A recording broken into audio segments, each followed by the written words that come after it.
ఈరోజు వైఎస్ వివేకానంద రెడ్డి గారి మరణం వైఎస్ఆర్ కాంగ్రెస్ పార్టీకి, రాజశేఖర రెడ్డి గారి కుటుంబానికి తీరని లోటు.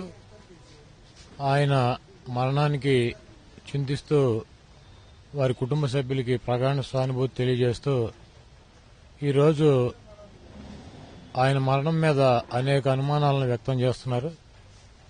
ఆయన మొట్టమొదట గుండె నొప్పితో చనిపోయారని చెప్పి మొదట వార్తలు వచ్చిన ఆ తర్వాత ఆయన మీద దాడి జరిగినట్టు అక్కడ ఉన్నటువంటి పరిస్థితులను చూస్తే చాలా స్పష్టంగా అర్థమవుతోంది.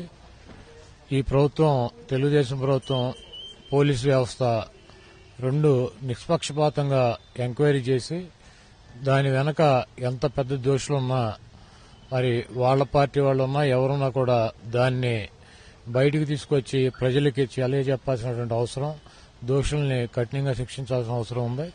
వైఎస్ వివేకానంద రెడ్డి గారు చాలా మృదువైనటువంటి వ్యక్తి, అందరితో చాలా మంచిగా కలుపుగోలుగా ఉండేటువంటి వ్యక్తి. వైఎస్ఆర్ కాంగ్రెస్ పార్టీలో రాజశేఖర రెడ్డి గారి తమ్ముడుగా, జగన్మోహన్ రెడ్డి గారికి బాబాయిగా వ్యవహరించేటువంటి వ్యక్తి కాదు.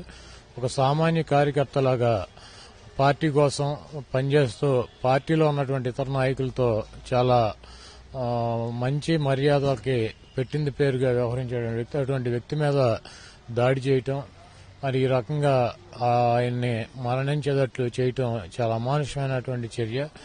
దీన్ని తీవ్రంగా ఖండిస్తూ వారి కుటుంబానికి ప్రగాఢ సానుభూతి తెలియజేస్తుంది.